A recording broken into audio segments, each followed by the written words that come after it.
Why does this score better than this on the Duolingo English Test? She utilized her umbrella due to the unforeseen precipitation.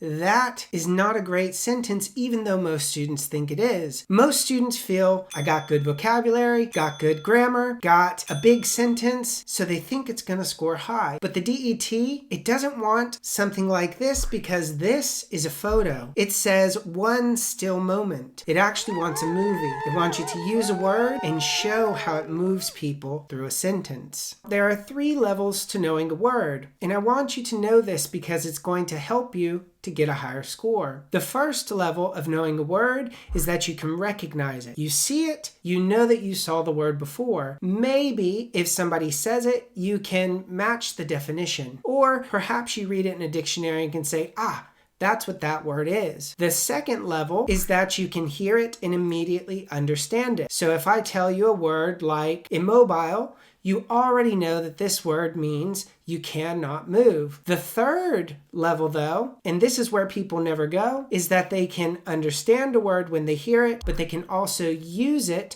to move people through their thoughts. Take this word, inevitable. Level 2, understanding means you understand this means something is going to happen. But that's a definition. It doesn't let me know that you understand the word because you didn't show me what inevitable means. So what does level 3 sound like? Something that will score higher on the Duolingo English Test. Joaquin didn't study all semester, so it's inevitable that he's going to fail. There's a reason, there's a cause, and I connect them. Inevitable is the connector, and it helps me understand the relationship between he didn't study, he's going to fail, that it is not something he can prevent now. Here's what you need to do. It's just 5 minutes a day, and if you do it, it's going to boost your score because it's going to move you from memorizing words to talking about concepts and ideas. Step 1 is to pick any word that you're learning at this moment. Step 2 is to think of a story or situation that happened to you. This is important. Make sure it happened to you because it's much harder to make something up than it is for you to tell a story about your own life. Step 3, put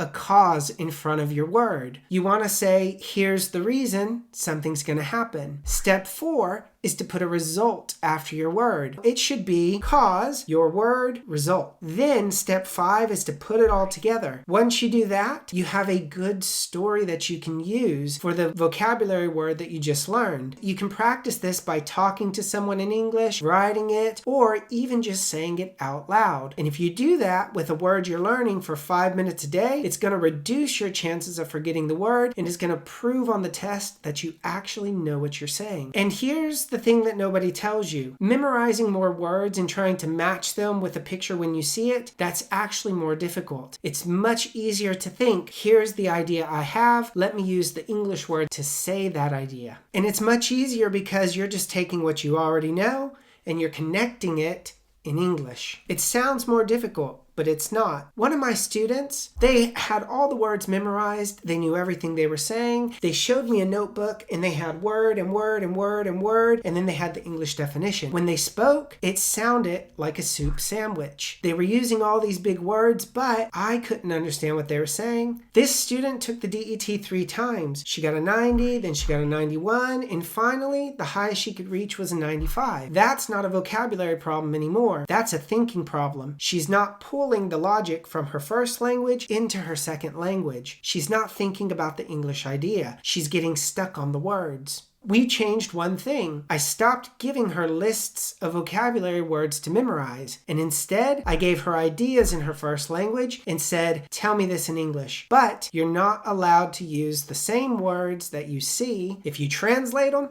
I'm going to make you change it. 3 weeks later, she took her exam and she scored 110. It wasn't because she knew more vocabulary words. It's because she was finally using what she had to make sense in English when she spoke. Many people watching this are thinking, but if my vocabulary is not big enough, yeah. But what good is vocabulary if you can't use it to make a native speaker understand you? The problem with most people is they have the vocabulary, they just can't seem to get it out. And that's because they're not using the words they have inside of real thoughts. They're trying to memorize it. But you didn't memorize your first language. You heard a word, and then You had to use it in a real situation so that it stuck. Why would English be any different? If you like this video, why not go ahead and subscribe? That way you can see the new ones I make every single week. If this is you can't seem to get the words out and you need somebody to just help you figure out if that's your problem, go ahead and click the link in the description. You can book a diagnostic with me. During your diagnostic, we'll make sure that you understand exactly what your problem is, and I'll build you a personalized plan. That way you can fix it. That is all for today's video. I hope you guys enjoyed it, and I'll see you in the next one.